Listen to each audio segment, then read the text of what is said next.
Muy buenos días, esta es la clase de Ciencias Naturales correspondiente a la unidad 1. Vamos a tratar diversos temas en los cuales tenemos el siguiente.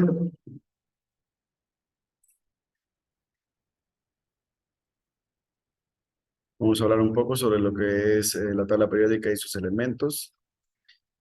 Según el contenido que tenemos que ver, nos habla un poco del científico Dmitri Mendeleev, que fue el que publicó la primera de estas tablas en 1969.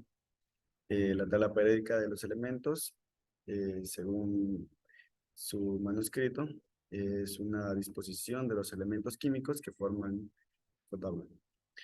Una tabla ordenada por los números atómicos y su configuraciones electrónicas y sus propiedades químicas.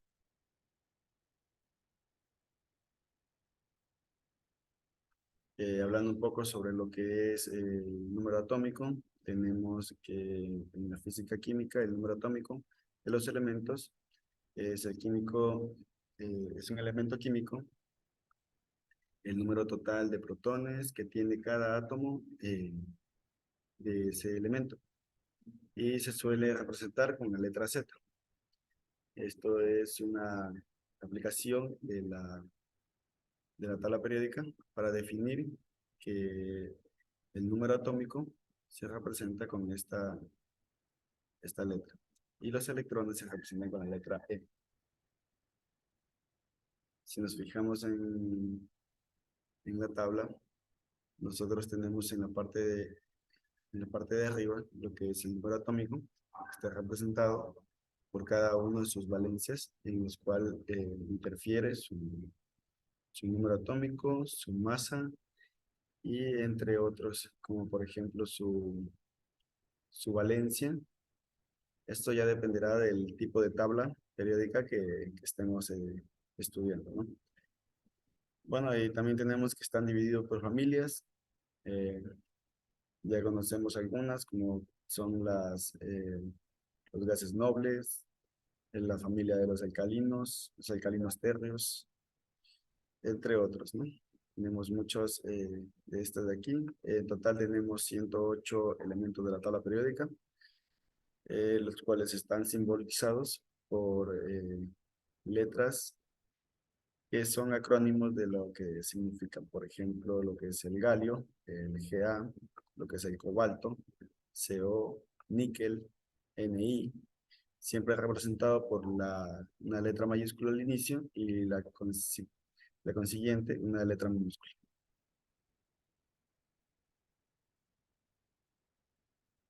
Vamos a hablarles un poco sobre lo que es la materia, qué es la materia y cuáles son eh, sus partes.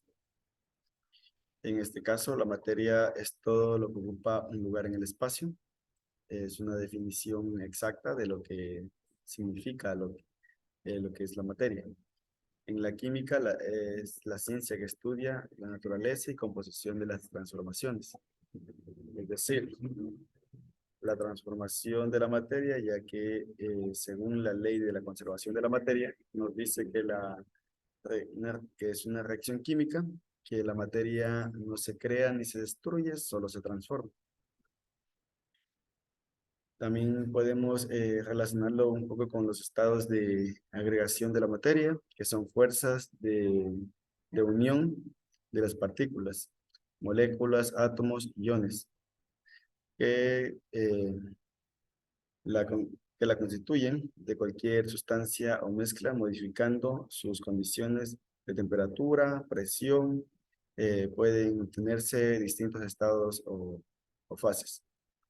Un gran ejemplo de esto sería lo que es la obtención de diamantes por medio de lo que es aplicación de temperatura y presión.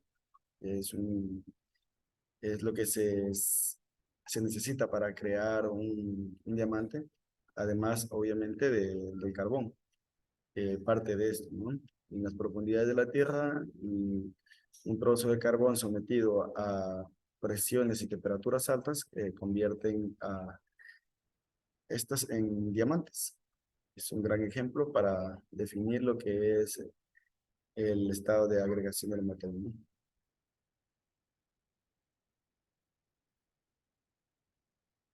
Bueno, y aquí tenemos lo que es un poco de contenido de la masa atómica para tener conocimiento un poquito de lo que es esto.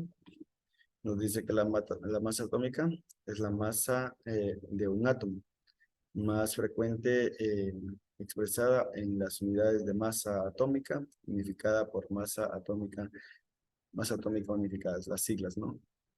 MAU.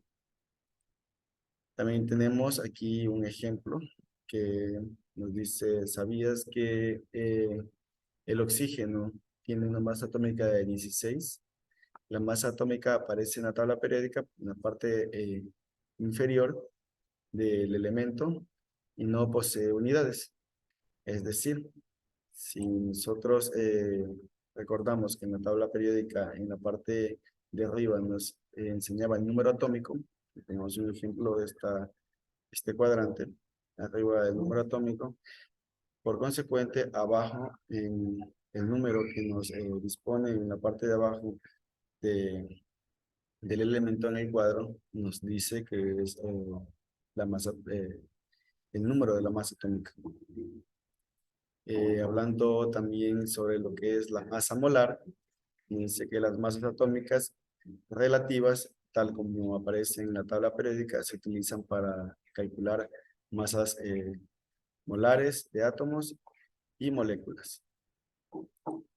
Tenemos aquí un ejemplo en la cual multiplican la masa atómica por 1 gramo mol. Esto es la masa en gramos de 1 mol de átomo del elemento. Por ejemplo, tenemos aquí el oxígeno con su masa atómica de 16. Estos son 16 gramos sobre mol de oxígeno. Esto nos representa de lo que estamos hablando aquí, de la masa molar. Aquí la masa molar, el ejemplo sería oxígeno es igual a 16 gramos sobre mol de oxígeno. Prácticamente tenemos 16 gramos mol de oxígeno en esta partícula. Y cruzando al hablar también de la masa atómica y de lo que es la masa molar, también tenemos que hablar sobre lo que es números en cuanto a la aproximación o números específicos. Y en esto entramos a lo que es el número de Avogadro, la masa atómica y Avogadro. Según el concepto dirigido aquí, nos dice que un mol representa una cantidad muy grande de unidad. Dice, es decir, el número que van más allá del que estamos acostumbrados a emplear habitualmente, ¿no? Aquí tenemos un gran ejemplo de ello, en el cual dice que el sodio está mal representado, pero bueno, es Na con A minúsculo, pero nos habla específicamente que el número de Avogadro es equivalente a 6023 por 10 a la 23, ¿ya? Este es un número específico, es un número único. Este número es ejemplificado para que se utilice, es como el número de pi, prácticamente. Este número es considerado el número que se utiliza para sacar lo que es los moles de un elemento, ¿sí? El número de Avogadro es un número específico que se representa, al igual que el número de pi, es prácticamente específico e inamovible. O sea, no se puede decir que es 10 punto a la 24 porque el elemento tiene más electrones o tiene más masa atómica o por ende cualquier otro motivo, ¿no? Siempre va a ser 6023 por 10 a la 23. ¿Sí? Por ejemplo, aquí tenemos el ejemplo en el caso del carbono. tendríamos un mol de carbono. Esto es igual al número de Avogadro, ¿sí? De átomos de carbono. Es decir, un mol de cualquier elemento equivale al número de Avogadro.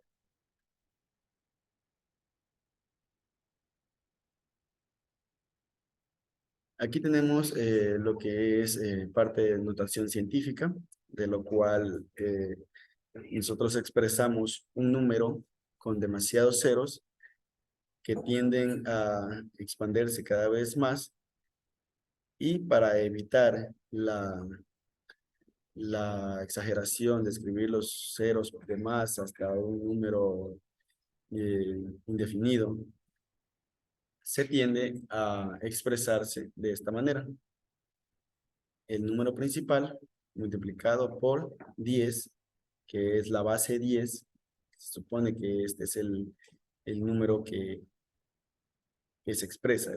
También es un número inamovible, no puede ser por 9 a la 2, por 8 a la 3, ni nada por el estilo. Tiene que ser por 10 a la expresión que estamos tratando de minimizar. En este caso tenemos 500 y escribimos el número entero, que es el 5, por 10 a la 2. Normalmente esto viene expresado como exponente en la parte de aquí arriba, pero por cuestiones de explicación de la gráfica que se encontró en esta manera los ejercicios, pues bueno, viene expresado de esta manera. Pero normalmente es aquí a la 2, aquí arriba, elevado a la expresión 2. De igual manera para los demás. Por ejemplo, aquí tenemos 520. Ahora, nosotros tenemos aquí que eh, puntualizar este número, ya que no es un número, un solo número, tenemos que puntualizarlo. Por ejemplo, aquí, 5.2 por 10 a la 2. ¿Por qué a la 2? Porque tengo yo aquí dos expresiones. No tengo dos ceros, pero tengo dos expresiones. Y aquí, estamos haciendo notar que es un decimal, porque acaba de ser puntualizado por un punto, ¿no? De igual manera, aquí tenemos 6 por 10 a la 5, ¿sí? Ahora, este 5 se deriva al número de ceros que voy a ocupar después de la coma, ¿sí? Por ejemplo, aquí tengo 3 y aquí tengo 2, ¿sí?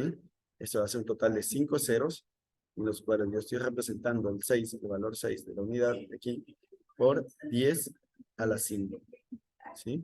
Por los 5 ceros que tengo aquí. De igual manera aquí aplicamos la misma. Y así son por 10 a la 7. 3 por 10 a la 7. Entonces debe haber 7 ceros aquí para yo poder reaccionar a esta notación científica, en los cuales yo tengo 7 ceros y un 3, ¿no? Entonces contemos. Aquí tengo 3, son 6, y uno son 7. Entonces expreso 3 por 10 a la 7. De igual manera, los números se hacen un poco más extensos, más largos, y es indispensable uno expresar esta notación científica. Por ejemplo, aquí, 7 por 10 a la 33. Es decir, que yo tengo 33 ceros por detrás del 7. Y lo expreso de esta manera para no leer una cantidad excesivamente grande, ¿sí? Aquí de igual manera, aquí vamos con los a la -1, a la -2, a la -3. Esto es debido a que ya no dispongo de un número entero por delante del punto. Tengo un decimal. Es decir, ahora tengo un número entero al final. Entonces tengo 0,05. Ahora, como es menos, y representa con -2, menos 2 es porque va por delante del número entero. Entonces tengo un 0 y otro 0. Eso equivale a 5 por 10 a la -2. Es decir, que hay dos ceros por delante de mi expresión. De igual manera aquí, podemos expresarlo de la misma manera, 5.2 por 10 a la -2, porque tengo dos ceros por delante de mi expresión, que es el 5, que yo voy a tomar como referencia los demás. Y de igual manera, aquí es una expresión para basarse en lo que es números grandes que tal vez tengan demasiados ceros por delante y hoy de igual manera demasiados ceros por detrás que le siguen, ¿sí? Pero aquí lo expresamos con signo negativo debido a que se expresa de manera que el entero, el número natural, se encuentra en la parte del último y está expresado como un decimal de una cantidad muy pequeña, es decir, 0.000001.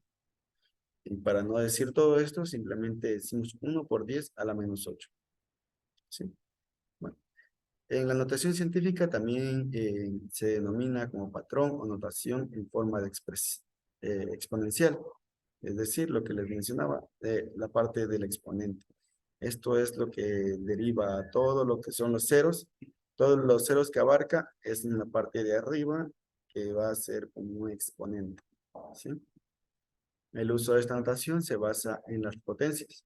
¿Sí? Ya eso se expresa de acuerdo al número que vamos a tratar de achicar o hacer más, un poco más comprensible para que no sea tan extenso el nombre, ¿no? Ahora tenemos un poco sobre lo que es las transformaciones. Tenemos aquí la ocupación de un elemento y vamos a también denotar lo que es el número de Avogadro en esta expresión. Una transformación en esta, tenemos este ejemplo que nos dice que encontremos cuánto equivale eh, 2.50 moles de oxígeno en un átomo de oxígeno. Expresamos que tenemos los datos de 2.5 moles de oxígeno y tenemos átomos de oxígeno. ¿Cuál será el átomo de oxígeno? Entonces aquí, considerando que la equivalencia en el caso es un mol y este mol equivale al número de Avogadro, que sería 6023 por 10 a la 23 átomos de oxígeno, consideramos que un mol de oxígeno equivale a el número de Avogadro. ¿Sí? Ahora, ¿cuánto equivale 2.5 moles de oxígeno? Esta es la pregunta, la incógnita que debemos encontrar. Entonces, es muy fácil. Encontramos la X. X es igual a 2.5 moles de oxígeno por el número de Avogadro, que sería 6023 por 10 a la 23 átomos de oxígeno, y esto dividido para un mol de oxígeno. Y nuestra respuesta sería que 1.50 por 10 a la 24 átomos de oxígeno es lo que equivale 2.5 moles de oxígeno en, en el número de Avogadro, ¿no? Bueno, pues eso chicos, cualquier duda, sugerencia o pues aunque tengan que no hayan entendido, pues me pueden escribir directamente al WhatsApp y resolvemos cualquier duda que tengan. ¿Sí? Con esto me despido chicos, muchas gracias.